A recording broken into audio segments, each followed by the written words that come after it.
Oke, baik.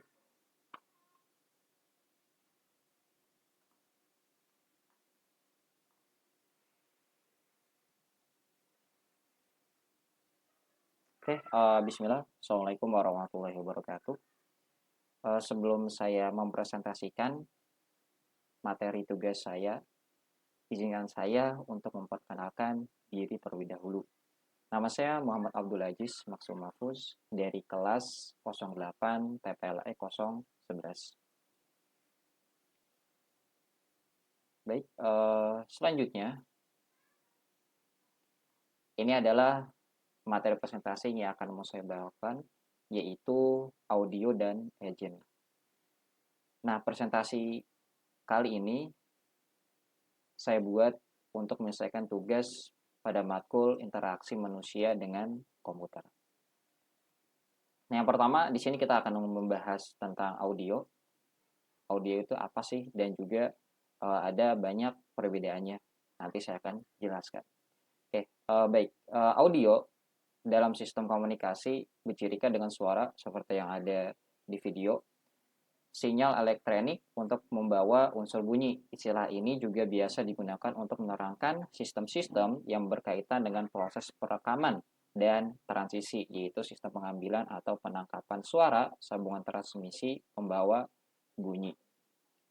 Seperti itu. Itu adalah audio. Nah, selanjutnya mungkin biasanya di dalam benak kita atau yang kita pikirkan jikalau mendengar kata audio itu yang biasanya terlintas adalah sesuatu yang dapat didengar oleh telinga kita ataupun juga sesuatu yang berhubungan dengan pendengaran.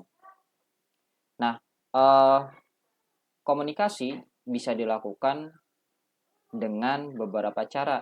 Salah satunya tadi yaitu audio. Nah, sedangkan ada cara lainnya. Apa sih itu cara lainnya? Yaitu bisa disebut dengan audio visual.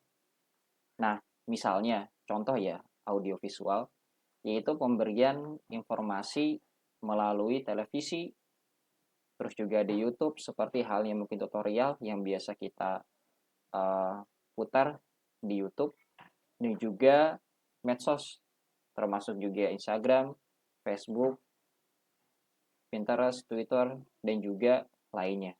Nah, itu adalah cara komunikasi yang lainnya atau bisa disebut dengan audio visual. Nah, selanjutnya di sini audio dibedakan menjadi dua, yaitu yang pertama ada speech dan juga non speech. Nah, saya akan menjelaskan kegunaan untuk yang speech terlebih dahulu. Nah, biasanya untuk yang audio speech ini berguna untuk dalam keadaan ketika tangan si pembicara itu sibuk, seperti halnya yang digambar. Dan juga yang kedua itu diinginkan mobilitas, dan juga yang ketiga mata si mata si pembicara harus memperhatikan sesuatu seperti halnya uh, audio ya atau mungkin presentasi di depan kelas seperti itu. Itu berguna dalam keadaan seperti itu. Nah, terus yang kedua untuk yang non speech apa saja sih kegunaannya? Nah, saya akan menjabarnya satu per satu. Oke, baik. Uh, Audio non speech biasa digunakan untuk yang pertama biasanya itu sebagai peringatan ya. Salah satu penggunaan non speech adalah untuk peringatan atau juga pengingat dalam suatu pesan.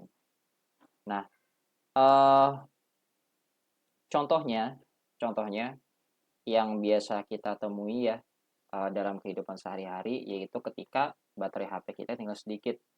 Nah, biasanya ini akan mengeluarkan suara ataupun notifikasi. Nah, itu juga bisa uh, disebut dengan kegunaan audio non-speech seperti itu. Dan juga ada juga notifikasi pesan WhatsApp ya, biasanya muncul ting atau juga segala macam. Dan juga ada alarm peringatan tsunami ataupun gempa bumi. Nah, yang kedua itu adalah peripheral awareness atau juga pandangan atau penglihatan yang mampu mengenali situasi keliling ataupun sekitarannya atau juga disebut dengan penglihatan luas. Seperti itu. Nah, selanjutnya kegunaan yang ketiga yaitu adalah navigasi. Nah, mungkin yang kita ketahui adalah biasanya petunjuk jalan ya, ataupun Google Maps. Nah, itu sebenarnya itu enggak salah, enggak sepenuhnya salah. Akan tetapi memang ada banyak tipe navigasi, dari navigasi visual mungkin seperti Google Maps, GPS, sampai dengan navigasi audio. Dan sebenarnya banyak navigasi audio dari navigasi speech sampai non-speech. Contohnya GPS dengan menggunakan sistem suara, jadi pengendara itu tidak perlu melihat handphone untuk mengetahui arah yang dituju. Cukup handphone yang memberitahukan melalui suara kapan harus belok kiri dan juga kapan harus belok kanan dan juga kapan harus belok kiri untuk sampai di tujuan. Itu tadi contohnya ya. Terus juga sebenarnya ada juga contoh dari navigasi ini, yaitu ketika mobil itu parkir mundur. Nah, itu biasanya di bagian belakang mobil terdapat sensor yang mana akan memberitahukan jarak dari mobil sampai benda terdekat dengan bagian belakang mobil. Nah, apabila biasanya ketika semakin dekat dengan benda tersebut, maka akan mengeluarkan suara seperti itu. Nah, yang keempat ataupun yang terakhir ini adalah sonifikasi. Nah, sonifikasi apa sih? Nah, sonifikasi itu adalah penggunaan suara berisik atau keras untuk menyampaikan informasi. Nah, sebenarnya ada salah satu contoh, yaitu adalah ketika seorang ilmuwan dari Jerman yang mana itu dia berhasil menciptakan kursi Intelli namanya, ataupun mungkin dalam bahasa Indonesianya itu adalah kursi ajaib, yang mana kursi tersebut ditemukan ketika melakukan penelitian tentang sonifikasi seperti itu. Nah, selanjutnya ada perbedaan antara audio speech dan juga non speech tadi yang sebelumnya saya jelaskan. Yang pertama, untuk yang speech sendiri itu adalah user harus mendengarkan keseluruhan kalimat sebelum mengerti maksudnya, sehingga membutuhkan waktu yang panjang. Nah, itu yang pertama untuk yang audio speech. Terus yang kedua, yang mana itu kita perlu memahami dan menerjemahkan untuk mengetahui bahasa yang digunakan. Seperti itu. Itu adalah perbedaan dari segi audio speech. Dan juga selanjutnya ada yang dari non speech, yang mana itu untuk yang non speech ini membutuhkan waktu yang pendek dibandingkan dengan yang speech tadi, membutuhkan waktu yang panjang. Dan juga yang kedua itu adalah universal, yang mana mempunyai arti yang sama di belahan bumi manapun. Jadi nggak ada arti yang berbeda seperti itu. Nah, itu yang audio. Selanjutnya ada yang namanya pemandu suara. Nah, pemandu suara atau yang bisa disebut dengan speech synthesis itu merupakan pelengkap dari pengenalan suara. Ide agar dapat berbicara dengan komputer merupakan hal yang paling menarik bagi banyak user, khususnya bagi mereka yang tidak bisa menggunakan komputer. Nah, walaupun ide ini itu bagus, yang mana itu kita bisa berbicara dengan komputer, akan tetapi ada banyak masalah yang perlu diatasi. Nah, yang pertama itu ada user sangat sensitif. Nah, maksudnya sangat sensitif di sini itu terhadap suara, terhadap variasi dari informasi suara. Nah, oleh sebab itu terkadang terkadang user itu tidak dapat memberikan toleransi atas ketidaksempurnaan pemandu suara seperti itu. Yang kedua, output dalam bentuk suara itu tidak dapat diulang atau dicari dengan mudah. seperti itu. Dan yang terakhir itu adalah meningkatkan kebisingan pada lingkungan kantor jikalau tidak sedang menggunakan headphone ataupun earphone seperti itu. Dan juga itu bisa menyebabkan peningkatan pada biaya. Nah, itu tadi pemandu suara. Nah, selanjutnya itu adalah soundtrack. Nah, soundtrack itu apa sih? Nah, soundtrack itu adalah suatu word processor dengan sebuah interface auditory yang didesain untuk user yang bermasalah dengan alat visualnya. Biasanya itu tiap sel memiliki sebuah tone yang berbeda jika kursor ada di sel tersebut. Dengan menggunakan tone, maka user dapat menjelajahi sistem. Nah, itu adalah pengertian singkat dari soundtrack. Nah, selanjutnya yang terakhir itu adalah agent.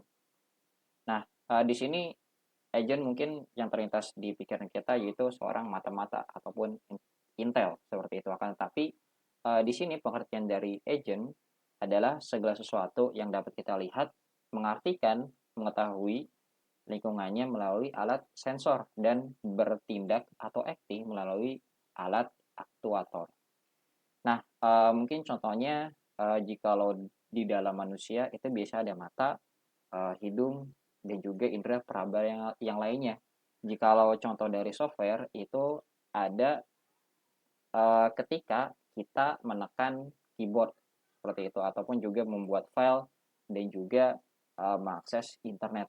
Nah, itu adalah pengertian dari agent. Nah, selanjutnya ada karakteristik agent.